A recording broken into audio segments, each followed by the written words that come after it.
Hey, what's up, everyone? Lifewithoutpants here with another Path of Exile video, and in today's video we're going to talk about our most recent strat we've been running. I had a great time with the Blight stuff. We've got, I think, 1 or 2 Blight maps left. We're going to try and make a AFK Blight farmer for those. That's a project in the works right now. But for this strat, I wanted to do something that was just super quick, allows you to jump into the map, smash the content, and get out as quickly as possible. And for that, you know, Blight takes a long time, so I was just looking at stuff that goes very, very quickly. So we looked at Heist and Essence, and those are basically the two things. We took the top hat of the tree. We had a few points left over, so we invested into these map nodes over here for the Elder Guardian, Shaper Guardian, and Conqueror maps. For Heist, we've just taken pretty much all of the stuff that makes sense for Heist. I think there's very few things that you would skip with Heist. Obviously, we wanted to go for the finer arts because this means you're more likely to get deception contracts. Now, for this strat, you do have to sell your contracts on Forbidden Trove. It's the easiest way to generate the money from them. It's a pain in the butt, I know, and it makes a lot more money. So it's useful. And if you can get past that, then this is a great strat. And if you can go fast, this is an amazing strat. So for the tree, we basically took the Eater of Worlds stuff. You know, we took Word of the Exarch and Wrath of the Cosmos. We took the Finer Arts over here. We took these two over here, Known Amongst Thieves and Casing the Joint.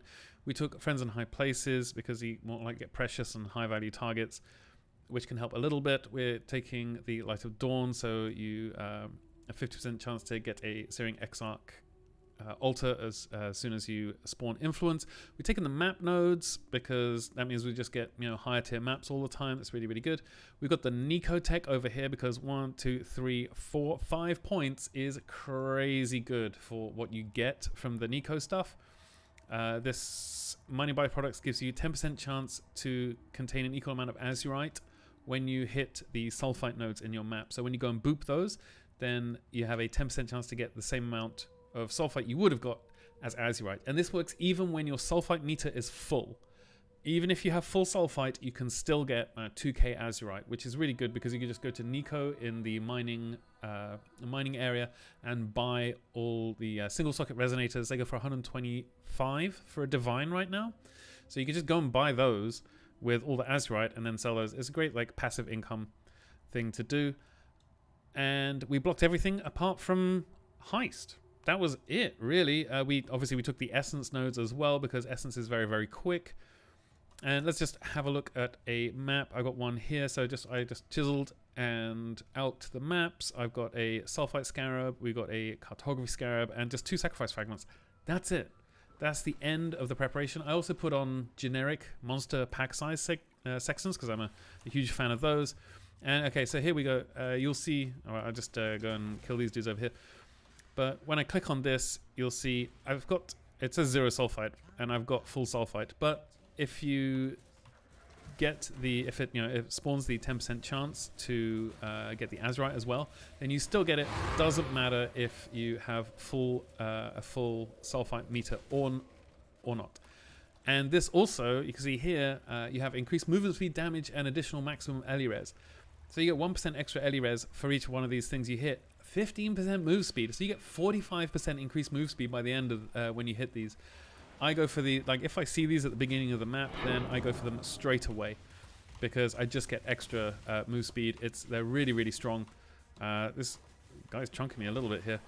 He's going to go around and generate some extra health, but Essence, pretty easy to just run in, hit the Essence stuff, hit all the sulfite guys. And we also have one of the other Heist technologies we're utilizing. Technology is perhaps a strong word. We got Huck in the maps, and I'm not really... If you ever watch me during League launch, you'll hear me cussing Huck quite a lot because he's literally the worst rogue. It doesn't really do much. And that's... I don't know if I've changed my opinion on Huck yet, but it's definitely... He's definitely got more going for him now. So one of the Heist nodes on the Atlas is, let's see if we can just find it here. It's gets Huck to join you. I think it's this one down here. The dutiful soldier. Huck accompanies you on opening first smuggler's cache in each of your maps. So that's, you know, Huck's not particularly great in regular heisting, and that's not exactly the case when it comes to mapping, because I haven't forced smuggler's caches in this map, so we won't actually see Huck. I'm gonna skip forward in time to a point where I find a smuggler's cache. Okay, and it's the future, and we got a smuggler's cache here, and if we look at my speed down here is 128, but as soon as I hit this, then my speed is now 142%, and that's because Huck joins you. Here he is, and he also has equipment, so his rogue's gear. This will also contribute to your speed or whatever it is in the map. So the way you outfit Huck as a rogue affects how your mapping experience. Now, I did not choose. I think Grimro has done a very similar strat to this before, and I think he had he used the compass to force the rogues to you guarantee get one rogue's cache in the map, and I didn't do that because it was more maintenance than I wanted to do. So I wanted this to be a very, very quick, just throw the map in. I've already got 10 scarabs in the map device, and I've got 10 sacrifice fragments, etc., etc. We'll have a look at the setup in just a second, and then just go and not be applying a sextant every 4 maps, which, I mean, I could have just bought them for, I think, the 35C for the 16 use ones, but I figured I just wanted speed with this. Okay, so let's take a look at our costs here. So we had 12 generic monster pack size sextants. Those cost 24 rather. They cost 12C each. Most of them cost like 9, I think, but some of them cost 15. These are just average. Like, map has increased number of physical monsters deal physical damage. Map has fire damage monsters, that kind of stuff. Very, very generic stuff. We had 100 polished cartography scarabs because I wanted to generate a bunch of maps. I wanted to do maybe an atoll strat next, and so I figured what a great opportunity to just generate a bunch of atolls. We took sacrifice fragments, 200 of those. So basically we had 2 scarabs. The sulfite scarab was the other one, both polished, and then 2 sacrifice fragments for just a bit of increased quantity for free. We have 4 toxic sewer map, 4C per toxic sewer map, so we did 100 of those. We just chiseled them, we out them, and I also bought 20 remnants of corruption, because when you find an essence in your maps, if it's a essence of misery, envy, dread, or scorn, the meds one, they're all purple, then you can use a remnant of corruption on it, and it can turn into one of the higher tier essences. So it can turn into, where I think we've got our results here, it can turn into, either these are hysteria, horror, delirium, or insanity. And we got a lot of delirium essences. We got 10 of those and 4 horrors, and horror costs a lot more than the others. Whoops. So essences of horror cost 30C, and essences of hysteria and chaos and insanity, etc., cost 25. So if I just get rid of all these things here, I can show you the best way to change your essences. So for this, you just obviously want to have all essences of horror. So you come over to your horticrafting station and chuck in your essences delirium, type S, and then you can change the stack size into a different stack of the same tier. And that works for these within these 4 types of essences. So this can turn into essence of insanity, horror, delirium, or hysteria.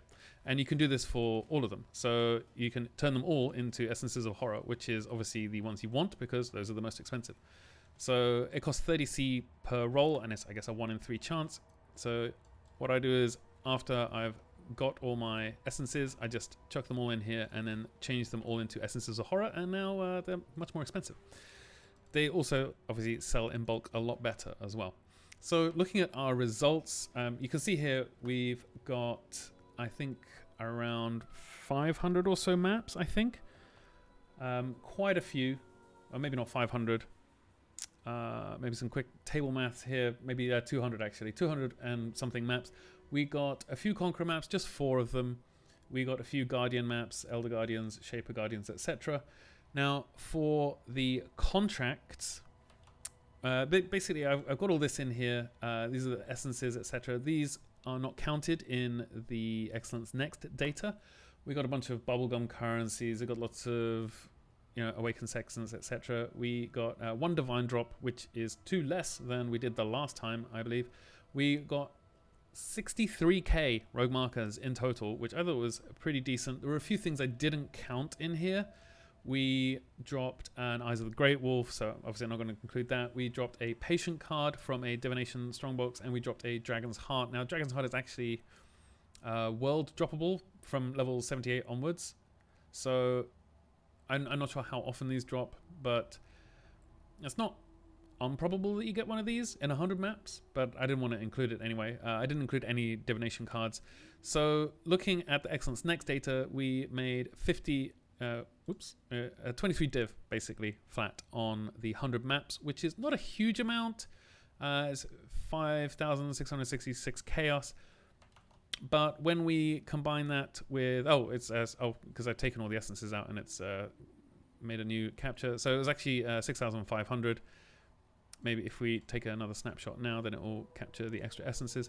But for the blueprints and contracts, we dropped a bunch of, we dropped 7 unusual gems contracts, and those sell on TFT for 35C each. One of them is actually fully unveiled, and that will go for at least 100C, but I didn't want to include that because whilst it is possible that you get a fully unveiled contract, I think I got a blueprint, I think I got 2 in total. It's not probable, and it's a bit of an outlier, so I didn't want to include that. We got 12 replica unique blueprints, and those are 25C each.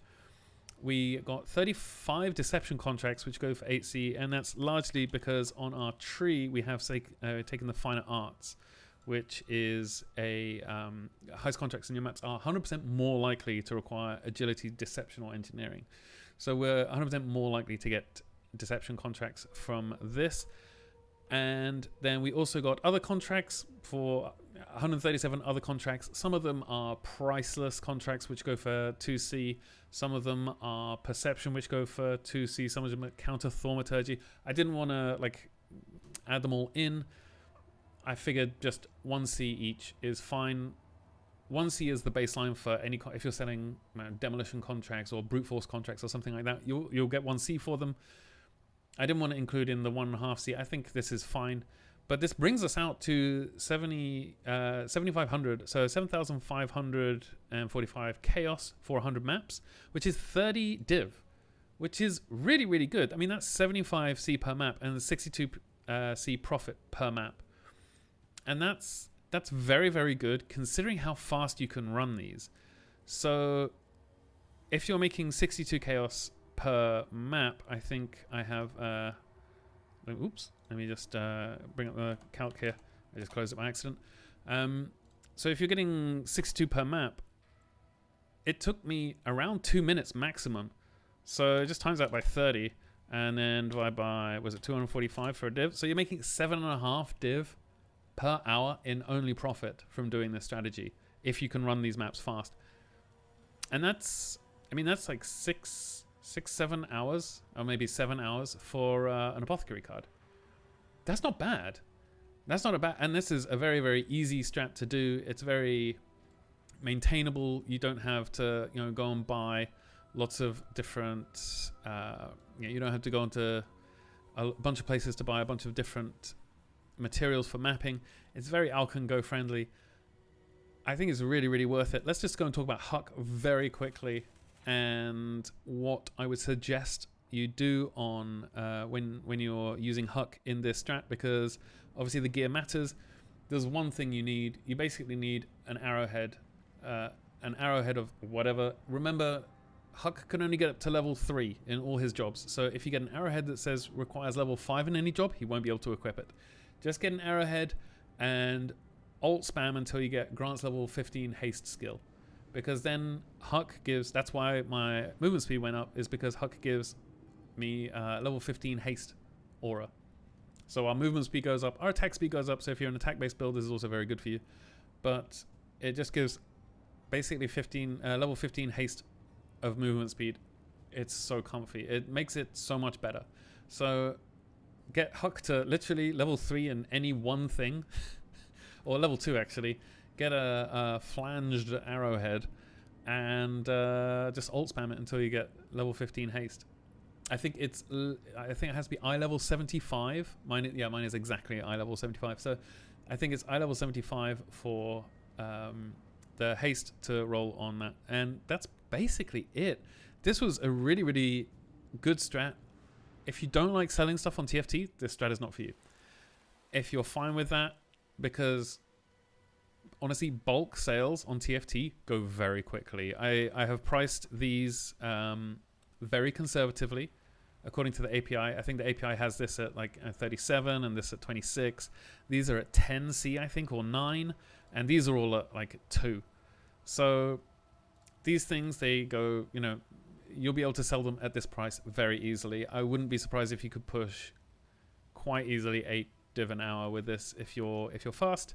And obviously with all of our bubblegum currencies as well, if you're going to sell these, then they sell in bulk very, very well. I think we easily got a divine in sextants. Yeah, absolutely. I think it's 70 sextants for a divine right now, which is nuts. Yeah. So we've got a divine in sextants. We didn't get a divine in chaos, but not too far off. Obviously map sell in bulk very easily, and we got all these primitive chaotic resonators as well, and these sell fantastically quickly too. So if you want to give it a try, I would recommend it. Obviously I've got all these essences now, so I can do some crafting, and I'm looking forward to that. Looking forward to making our AFK blight farmer. It's going okay so far. We're at I think T78 AFK blight. So just another 5 eye levels to go. But yeah, that's all for this video. I hope you enjoyed this strat. I hope you are kind to everyone you meet. I love you all very much, and I'll see you in the next one. Thanks.